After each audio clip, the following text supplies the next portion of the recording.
नमस्कार विद्यार्थियों, हिंदी साहित्य की ऑनलाइन कक्षा में आपका हार्दिक स्वागत है। आज हम जिस टॉपिक का अध्ययन करने जा रहे हैं वह है बिहारी की बहुज्ञता। आपको पता ही है कि बिहारी रीतिकाल के सर्वश्रेष्ठ कवि माने गए हैं और रीतिकाल में रीति सिद्ध काव्य धारा के वो प्रमुख कवि है और इनकी सुप्रसिद्ध रचना का नाम बिहारी सतसई है,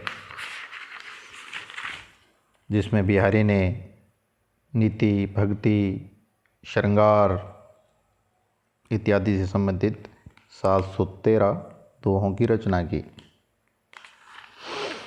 अक्सर एग्जाम में क्वेश्चन आता है बिहारी की बहुज्ञता बिहारी सतसई के आधार पर सिद्ध करो।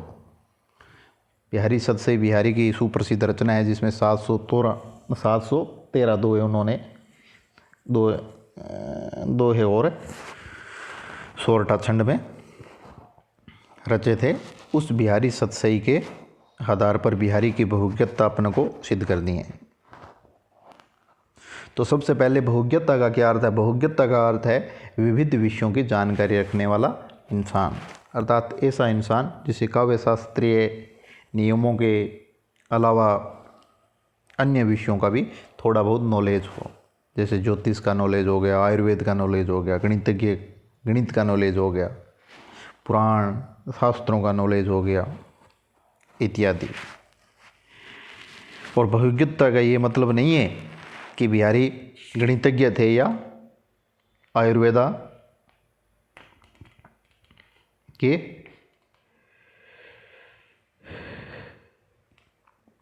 आयुर्वेद के प्रमुख जानकार थे। बहुज्ञता का अर्थ है सभी विषयों का थोड़ा थोड़ा ज्ञान रखने वाला व्यक्ति। तो आज हम बिहारी सतसई को आधार मानकर बिहारी की बहुज्ञता सिद्ध करने का प्रयास करेंगे। बिहारी सतसई में लोक संबंधी ज्ञान भी काफ़ी मिलता है। लोक संबंधी ज्ञान से तात्पर्य है जड़ चेतन चर अचर से संबंधित जानकारी। और बिहारी ने लौकिक क्रियाओं, खेलों, आमोद प्रमोद के साधनों और स्थानों के ज्ञान को सप्रमाण बिहारी सतसई में अवरेखित किया है। जैसे पतंगबाजी, कबूतरबाजी, घोड़े पर चढ़कर चौगान खेलना, राजाओं और नवाबों को घोड़े पर चढ़कर आखेट करना,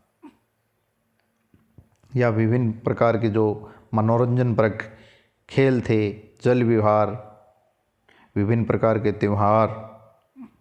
त्योहारों पर खेले जाने वाले खेल इत्यादि का वर्णन उन्होंने बिहारी सतसई में किया है। जैसे कबूतरबाजी से संबंधित एक दो है, ऊंचे चिते सरा हीतु गिरह कबूतरू लेतु जलकती दृग मुलकित बदनु तनु पुलकित की हेतु। इसी प्रकार मनोरंजक आखेट के लिए इनका एक दो है, खेलन सीखे अली भले चतुर अहेरी मार कानन चारी नैन मृग नागर नरनु शिकार।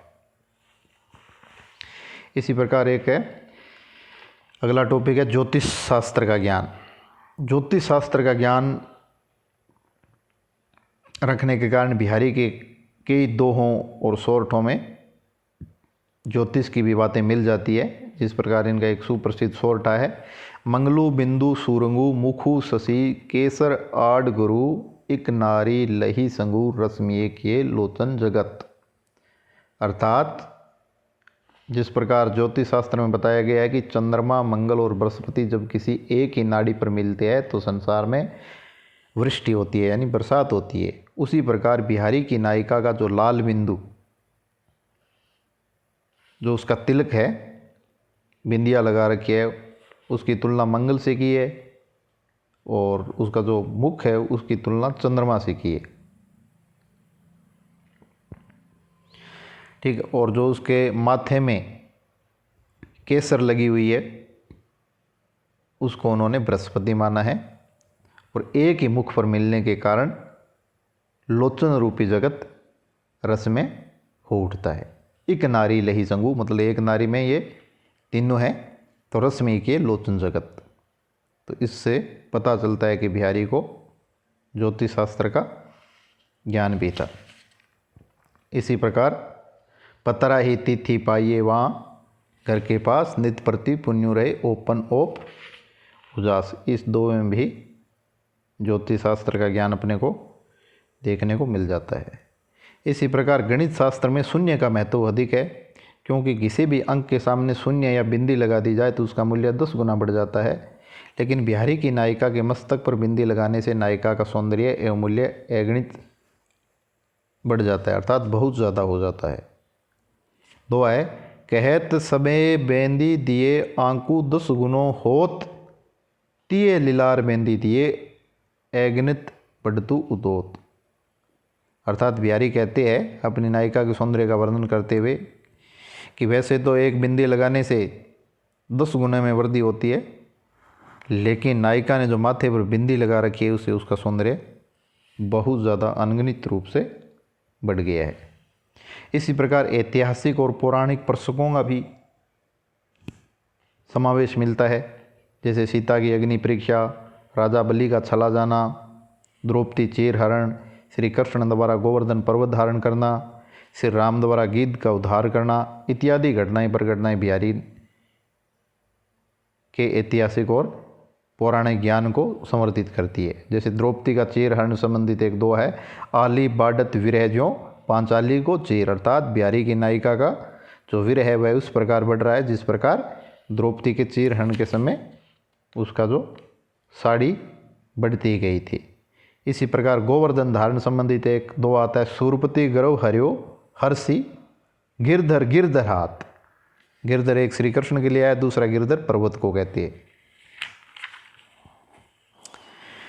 इसी प्रकार श्री राम की उदारता का वर्णन करते हुए एक उदाहरण एक दोहे में कहते हैं, कौन बांधी रहिए बिरदू अब देख भी मुरारी, मिंधे मोसो आई के गीत गीत ही तारी। इसी प्रकार बिहारी ने राज्य श्रम में रहकर कविता की और सत्सय में राजा के अंगों, श्यामी, मंत्री, कोष, मित्र, राष्ट्र, दुर्ग और सेना का वर्णन नायिका के बढ़ते अंगों में प्रकोष्ठ परिलक्षित होता है। मन ने नितम को कियो इजाफो कीन। और इसी प्रकार दो राजाओं के शासन प्रजा के लिए दोहरा कष्ट लेकर आता है। यहाँ से इन दोनों दोहों में बिहारी की राजनीतिक चेतना वो परिलक्षित होती है। दुसै दुराज प्रजानी को क्यों ने बढ़े नित द्वंद, अधिक अंधेरो जग करे मिली माओ सर्विचंद। के अर्थात एक ही राज्य में दो राजाओं का शासन है तो वहाँ की जनता क्या होती है, दुखी होती है। ठीक उसी प्रकार जब सूर्य और चंद्रमा मिल जाते हैं तो उस दिन अमावस को अंधेरा होता है। इसी प्रकार नीति शास्त्र तथा मनोविज्ञान का भी उन्हें अच्छा ज्ञान था। नीच प्रकृति का मनुष्य थोड़ी समय तक बदले जाने पर भी पूर्णतया नहीं बदलता। बिहारी लिखती है, कोटि जतन को करे परे न प्रकृति ही बीच, नल बल जल ऊंचो चढ़े अंत नीच को नीच। जिस प्रकार नल का पानी होता है वो नल के कारण ऊंचा चढ़ता है लेकिन वापस नीचे चला जाता है, अर्थात जल की प्रवृत्ति ऊपर से नीचे बहने की होती है। ठीक उसी प्रकार नीच व्यक्ति कोटि जतन मतलब लाख जतन कर लो लेकिन उनकी प्रकृति चेंज नहीं होती। इसी प्रकार वो कहते हैं कि कनक कनक ते सोगुनी मादकता हदिकाय वह खाराय बोरात जग ये पारा। मतलब अत्यधिक धन पाकर व्यक्ति पागल हो सकता है। तो इन दोनों दोहों में उनकी नीति संबंधित जानकारी है वो अपन को देखने को मिल जाती है। इसी प्रकार आयुर्वेद से संबंधित उनके ज्ञान से संबंधित एक दो है, तिये तिथि तरुण किशोर वे पुण्य काल समदोन, काहू पुण्य नु पायते वेसु सुंदिस कौन। अर्थात जवर, नपुंसकता, पिंस रोग और नाड़ी की परीक्षा आदि के उपयोग बताते हुए बिहारी ने दोनों का सुंदर समन्वय कर दिया है। और इसके अलावा मैं पहले वीडियो में बता चुका हूँ कि जो बिहारी सतसई है वह नीति, ज्ञान और श्रृंगार तीनों की त्रिवेणी है। तो बिहारी के जो नीति संबंधित ज्ञान है और भक्ति संबंधित ज्ञान है और जो श्रृंगारिक संबंधित ज्ञान है वो आपको उस वीडियो में देखने को मिल जाएंगे। और जो बाकी उनकी बहुज्ञता के 3-4 टॉपिक है वो मैंने आप वो इसमें बता ही दिया है। बाकी आपके व्हाट्सएप ग्रुप में इसकी PDF मिल जाएगी। आज के लिए इतना ही, धन्यवाद।